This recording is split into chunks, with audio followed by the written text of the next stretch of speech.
शुरुआत संजय सोई जी में आपसे करते हुए, जिस तरीके से हालात दिखाई दे रहे हैं, ये वो देश है या वो इलाके, ये वो संगठन है जिन्होंने मदद की थी हमास की, और एक एक करके अब जो आईडीएफ के ठिकाने हैं, जो टारगेट है उनका, वो वही संगठन है जहां पे पहले मदद की गई हमास की।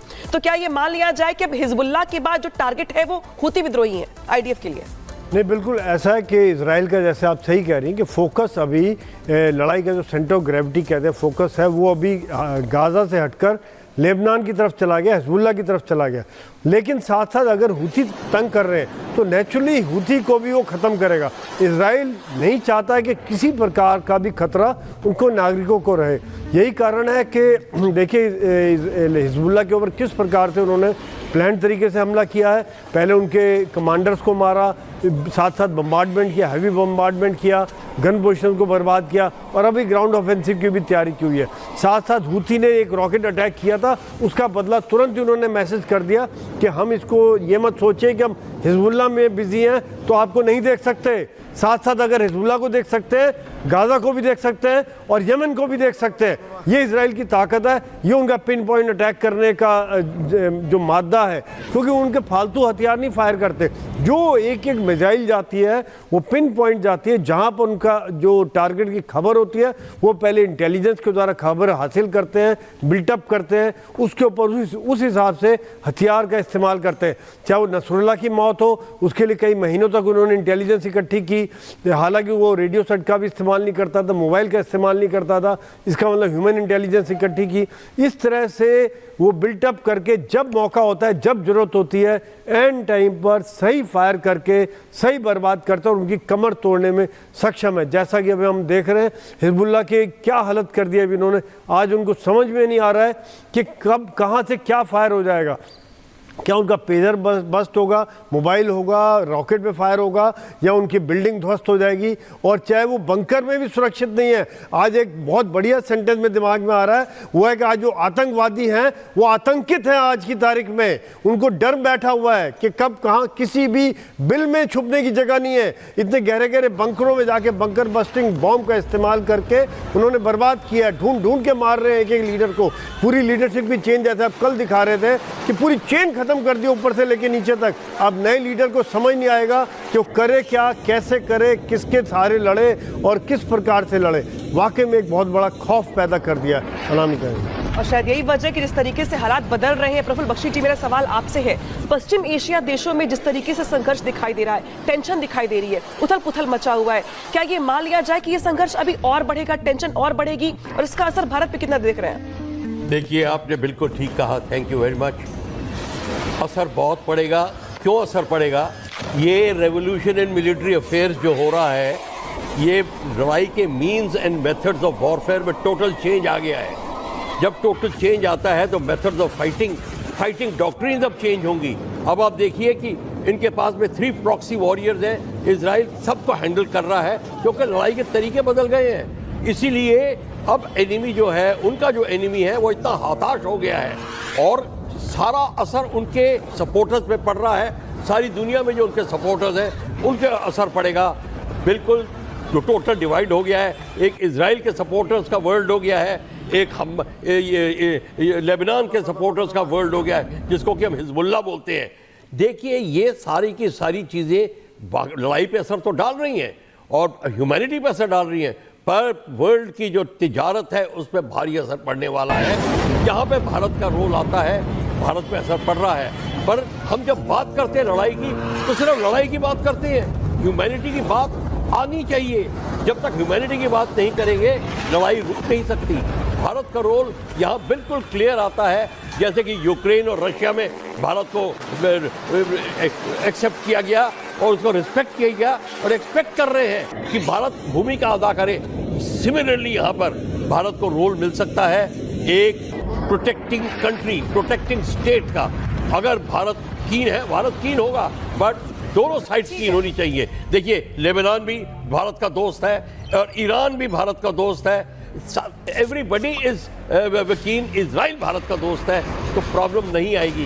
भारत का रोल यहाँ ये होगा। अगर आप सोचते हैं कि वेपन सप्लाई से अब भारत कोई फायदा उठाएगा, दैट विल बी रॉन्ग।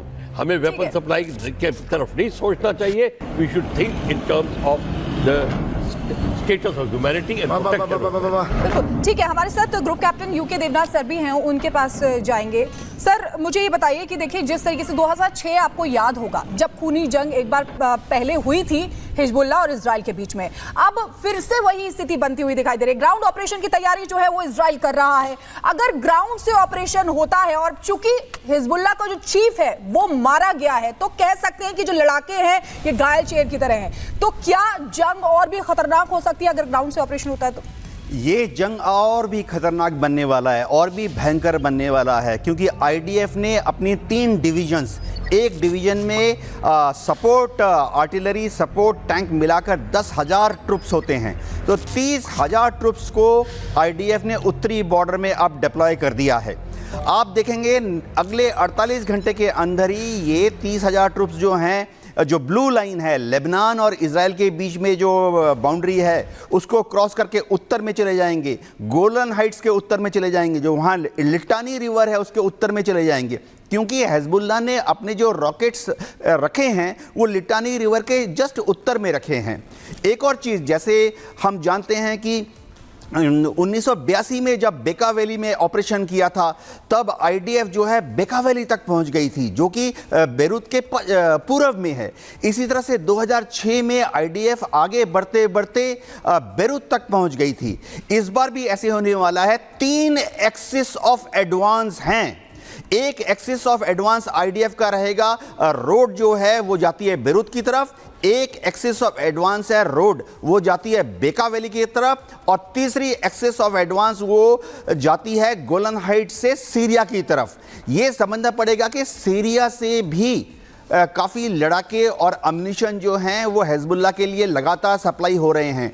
तो आईडीएफ ने अगले 48 घंटे में ही इन 3 एक्सिस ऑफ एडवांस में बढ़कर ये सुनिश्चित करना है कि हिजबुल्लाह का जो last command and control post है, उन्होंने जहां जहां अपने अंडरग्राउंड स्टोरेज बंकर्स बनाए हुए हैं, जहां जहां पर उनके लीडर्स छुपे हुए हैं, उनके घरों को ढूंढकर नेस्तनाबूद करना है। इस बार जमीन से 70% हिजबुल्लाह जो है वो हवा से नष्ट होगी, लेकिन जो बचे खुचे 30% हिजबुल्लाह है वो जमीनी हमले पर नष्ट किए जाएंगे। लेकिन रॉबिन सचदेवा जी, सवाल दरअसल ये भी है कि क्या एक और गल्फ वॉर जो है वो करीब है, और सवाल दरअसल ये भी कि क्या अब अगला टारगेट खामनेई है ईरान का? खामनेई तो अल्टीमेट टारगेट है, लास्ट टारगेट होगा शायद वो जब होगा, क्योंकि ईरान तक जंग जानी है, ये शायद पूरी पॉसिबिलिटी है। डे 1 से आपके साथ जब हम अक्टूबर 7 से बात कर रहे थे, यही ट्रैजेक्टरी थी इजराइल की। हम तब भी कह रहे थे, अभी भी वो क्लियर दिख रहा है कि इजराइल हमस को लेकर के फिर हिजबुल्लाह की तरफ और फिर ईरान पे जाएगा, क्योंकि एक बड़ा रीजन है, ईरान का न्यूक्लियर प्रोग्राम इजराइल नहीं बनने देना चाहता।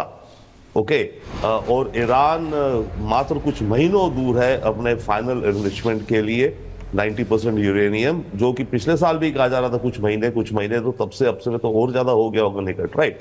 तो ये जंग उस पथ पे बिल्कुल जाएगी without doubt, that is one. Secondly yes, जो ईरान के साथ अगर जो भी कॉन्फ्लिक्ट होगा वो तो मोस्टली सारा ही एक्चुअली एयर से होगा ना, air force and missile attacks. Iran के पास, जैसे सब डिस्कस करते हैं, ईरान और इजराइल आपस में बहुत दूर हैं दोनों, तो लैंड वॉर तो होगी नहीं इन दोनों देशों के बीच में। ईरान की एयरफोर्स और ईरान के मिसाइल्स इजराइल तक नहीं पहुंच पाएंगी, उनकी एयरफोर्स पुरानी है और उनके मिसाइल्स हैं, परंतु नेटो और अमेरिका और ब्रिटेन इन सब ने मिलकर के ईरान के इनकमिंग मिसाइल्स को इजराइल की डिफेंस के लिए, और शायद इसीलिए सवाल खड़े हो रहे हैं दरअसल कि क्या अब मान लिया जाए कि जो ऑपरेशन न्यू ऑर्डर है इसके तहत अब आगे क्या कुछ होने वाला है। और इसी के साथ साथ नजर इस बात को लेके भी